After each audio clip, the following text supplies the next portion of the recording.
Puis maintenant, quand vous parlez des pratiques peu orthodoxes, là non plus, vous n'avez pas relevé. J'aurais voulu que vous releviez, vous le savez très bien, on a enterré les compatriotes au Maroc qui se passait pour les blanchisseurs d'argent, ce phénomène des femmes. Il fallait relever cela. Malheureusement, vous n'avez pas ressorti cela. C'était un point très important parce que ça aussi, excusez-moi, ça aussi, parce que quand un jeune lit ce livre, il faudrait que dans sa tête, qu'il puisse comprendre que c'est un parcours du combattant, que c'est un parcours de la mort. De mon point de vue, peut-être d'autres téléspectateurs, les lecteurs de Par le Monde, le trouvera aussi, je ne sais pas. Et puis, pour terminer, je vous en prie, justement, ce pratique, vous m'avez semblé les encourager. Parce que vous dites, quand vous vous retrouvez dans une situation où vous n'avez rien à faire, vous n'avez rien à manger, ça voudrait dire que vous êtes contraint de devenir fémane ou alors prostituée parce que vous n'avez rien à manger, par exemple. Dans le livre, c'est pas évident. C'est pas évident, c'est pas un bon conseil. Et puis maintenant, dans un autre angle, vous avez évoqué ce problème des jeunes justement qui n'ont pas de repères. C'est vrai. Mais la cause est à qui? Et puis, vous avez justement évoqué, j'entre de là de plein pied sur les causes, mais de manière quelque peu partielle. Vous dites la mauvaise gouvernance, vous dites la corruption, c'est vrai. Mais j'aurais voulu aller dans quelques détails. C'est vrai que vous parlez un tout petit peu des concours qui sont vendus. Ça, c'est vrai dans notre pays. Il faut pas se leurrer. Et puis aussi, quand vous parlez de la responsabilité des jeunes, moi, je pense que c'est plutôt les dirigeants. Parce que quand je vous comprends, quand je vous parcours, je me rends compte que, justement, vous prenez ce point de vue. Mais en même temps encore, à la page, par exemple, à la page 113, juste un tout petit récit, vous dites, quel sera de subir les aspects négatifs du capitalisme? Ça, c'est l'Afrique.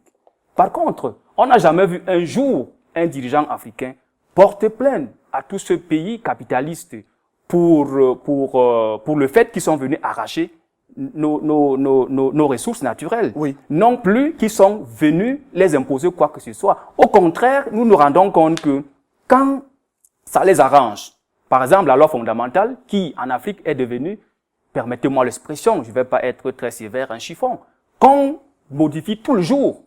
Par contre, on nous dit qu'il y a des accords qui ont été paraphés par 2 ou 3 personnes. Entre remettre les accords en cause et la loi fondamentale qui est très importante, qu'est-ce qui est mieux de le voir? Encore que, je vais chuter, encore que quand justement c'est à leur avantage, les dirigeants africains, ils brandissent la souveraineté des États. Alors, pour chuter, permettez-moi, Romaric, cette semaine, j'ai vu quelque chose d'extraordinaire, en fait, la semaine, je crois, le week-end.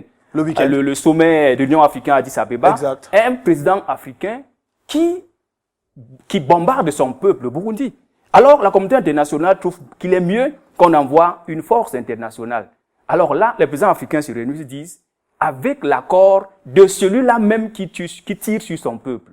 Je pense que le problème est assez vicieux que vous le voyez. Alors, d'accord. En quelques mots, je dirais ceci. Quand on écrit une histoire, on est dans une période bien précise. Et moi, je me suis plus basé sur mes causes à moi qui m'ont poussé à partir. Tout à fait. Et vous êtes d'accord avec moi que on pourra jamais mettre. Parce que dans votre livre, quand vous parlez, généralement, tous les pays africains se ressemblent. On pourra jamais mettre tout le monde d'accord. Parce identique. que chacun a son style qu'il aimerait bien lire. Exact. C'est que chacun a des mots qu'il aimerait que ça ressorte. Elle devait être quelque peu universelle parce que le problème ici, c'est de montrer que en réalité, c'est pas un chemin à prendre.